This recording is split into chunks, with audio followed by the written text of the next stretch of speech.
Assalamualaikum warahmatullahi wabarakatuh. Kita dari kelompok 6 ingin mempresentasikan tentang materi manajemen risiko terintegrasi dengan pendekatan holistik untuk mengelola berbagai risiko di bank. Yang beranggotakan satu Muhammad Naufal, dua Muhammad Rizky Nuradi Frata, ketiga Iksan Wahyudi, keempat Clarissa Damayanti Driansyah, dan kelima Abdul Yasar Hanafi.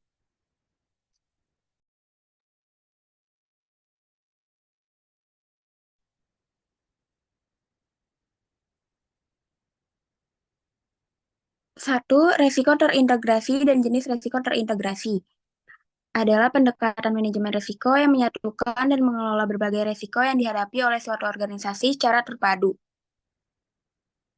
Jenis-jenis manajemen risiko yang biasa dikelola dalam pendekatan manajemen risiko terintegrasi yaitu satu, resiko kredit, dua, resiko operasional, ketiga, resiko pasar, keempat, resiko likuiditas, kelima, resiko kepatuhan, keenam, resiko reputasi, ketujuh, resiko strategis, dan kedelapan, resiko teknologi dan keamanan cyber.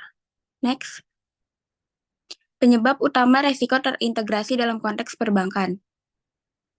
Beberapa penyebab utama resiko terintegrasi dalam adalah satu, kredit macet dan kualitas aset yang menurun, kedua, fluktuasi pasar dan volatilitas ekonomi, ketiga, kegagalan proses internal dan kesalahan operasional, keempat, kepatuhan terhadap regulasi yang ketat, kelima, ancaman cyber dan risiko teknologi, keenam, krisis likuiditas, ketujuh, keputusan strategis yang tidak tepat.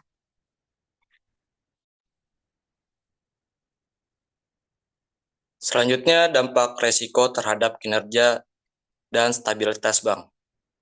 Next. Resiko yang dihadapi bank dapat berdampak negatif terhadap kinerja dan stabilitas bank, seperti yang pertama, pengaruh resiko kredit terhadap kinerja bank, kedua, pengaruh resiko likuiditas terhadap kinerja bank, yang ketiga, pengaruh resiko operasional terhadap kinerja bank.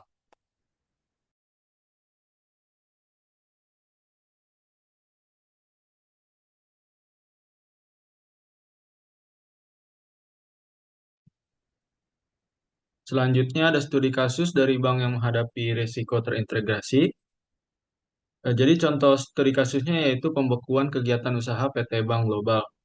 Latar belakang masalahnya yaitu pada tanggal 14 Desember 2004, Bank Indonesia membekukan kegiatan usaha PT Bank Global Tbk karena kondisi keuangan yang terus memburuk dan ketidakpastian terhadap permintaan penyetoran modal tambahan.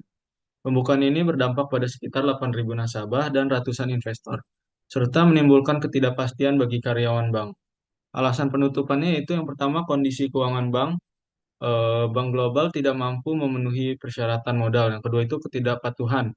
Direksi tidak menunjukkan itikat baik untuk mematuhi regulasi.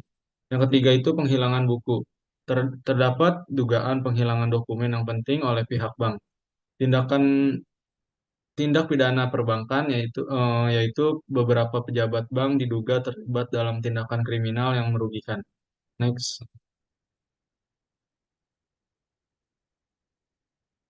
Analisis resikonya yaitu kasus ini mencerminkan resiko pasar yang dihadapi bank, di mana keputusan kebijakan dari lembaga pengawas dapat mempengaruhi seluruh sektor bisnis.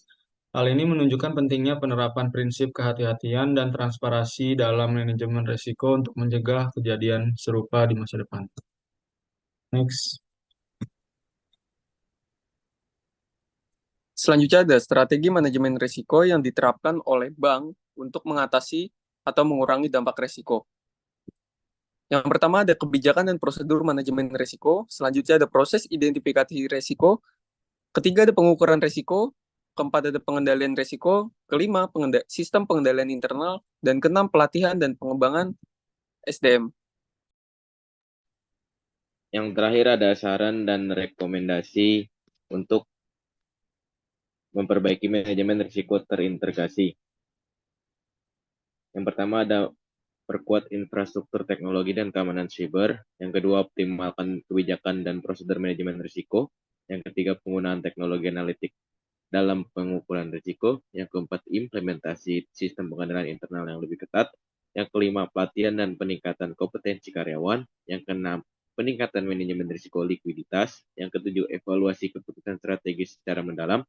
Yang kedelapan, pemantauan risiko yang terintegrasi dan berkelanjutan. Sekian dari kelompok kami, kurang lebihnya mohon maaf.